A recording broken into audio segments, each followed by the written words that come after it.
नमस्कार, न्यूज़ 18 का digital platform देख रहे हैं आप और मैं हूं आपके साथ ऋतु सिंह। वो कहावत तो आपने ज़रूर सुनी होगी, जाको राखे साइयां मार सके ना कोई। इसकी तस्वीर तब देखने को मिली जब सऊदी अरब के जेद्दा बस हादसे में भारत के 45 श्रद्धालु मौत के मुंह में चले गए और उसी धू धू कर जलती बस से एक शख्स जिंदा भी बच गया।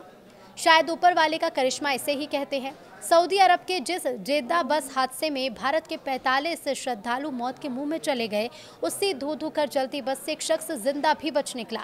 मक्का से मदीना जा रही बस की रास्ते में टक्कर तेल टैंकर से हो गई। इस दुर्घटना में बस पूरी तरह से जलकर खाक हो गई। हादसे ने कई घरों की खुशियां छीन ली, लेकिन एक शख्स भाग्यशाली निकला और उसकी जान बच गई। हैदराबाद के मोहम्मद बुरहान ने बताया कि इस हादसे में शोएब नाम का एक शख्स जिंदा बच निकला।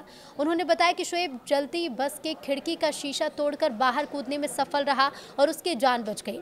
हालांकि इस दौरान उसके दोनों हाथ जल गए। हैदराबाद से पता चला है कि शहर के 54 जायरीन 9 नवंबर को जेद्दा गए थे और उन्हें 23 नवंबर को लौटना था। उन्होंने बताया कि इन 54 लोगों में से 4 रविवार को अलग कार से मदीना के लिए रवाना हुए, जबकि 4 अन्य मक्का में ही रुक गए।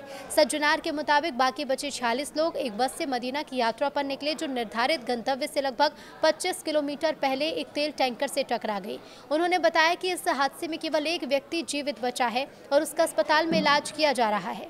तेलंगाना के अल्पसंख्यक कल्याण मंत्री मोहम्मद अजहरुद्दीन ने कहा कि शव इतनी बुरी तरह से जल चुके थे कि उनकी शिनाख्त कर पाना भी मुश्किल है। उन्होंने बताया कि जायरीनों ने 4 अलग अलग ट्रैवल एजेंट की सेवा ली थी।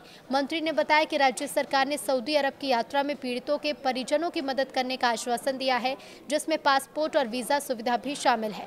उन्होंने बताया कि हर पीड़ित के परिवार के एक सदस्य को सऊदी अरब भेजा जाएगा। 24 साल के मोहम्मद अब्दुल शोएब को मक्का से मदीना जा रही बस में ठीक से नींद नहीं आ रही थी। बस में बाकी 45 यात्री सो रहे थे। अब्दुल ड्राइवर के पास वाली सीट पर आकर बैठ गए और समय बिताने के लिए उससे बात कर रहे थे। तब तक उन्हें इस बात का अंदाजा भी नहीं था कि नींद का ना आना उनके लिए जीवन दान साबित होगा। अब्दुल जब ड्राइवर के पास बैठा था, तभी तेज रफ्तार से आ रहा एक डीजल टैंकर बस से टकराया। शोएब और ड्राइवर ने तुरंत खिड़की से कूदकर अपनी जान बचा ली। कुछ ही सेकंड में बस में आग लगी और बाकी यात्री बाहर नहीं निकल सके। अब्दुल को छोड़कर सबकी जलने से मौत हो गई। शोएब तो बच गए, लेकिन उनके माता पिता समेत परिवार के 6 लोगों की इस दर्दनाक हादसे में मौत हो गई।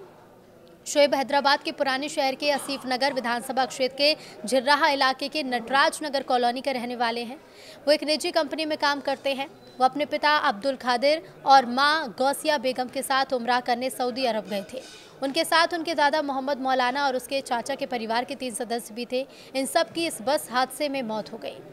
बताया जा रहा है कि उसी इलाके के 4 और लोग थे जो मक्का में ही रुक गए थे। हादसे के बाद शोएब ने उन्हें फ़ोन कर बताया कि इस दुर्घटना में उसने अपने माता पिता, दादा और चाचा के परिवार को खो दिया है। पता चला है कि शोएब खिड़की से कूदते समय घायल हुआ और अभी मदीना के एक जर्मन अस्पताल के आईसीयू में भर्ती है।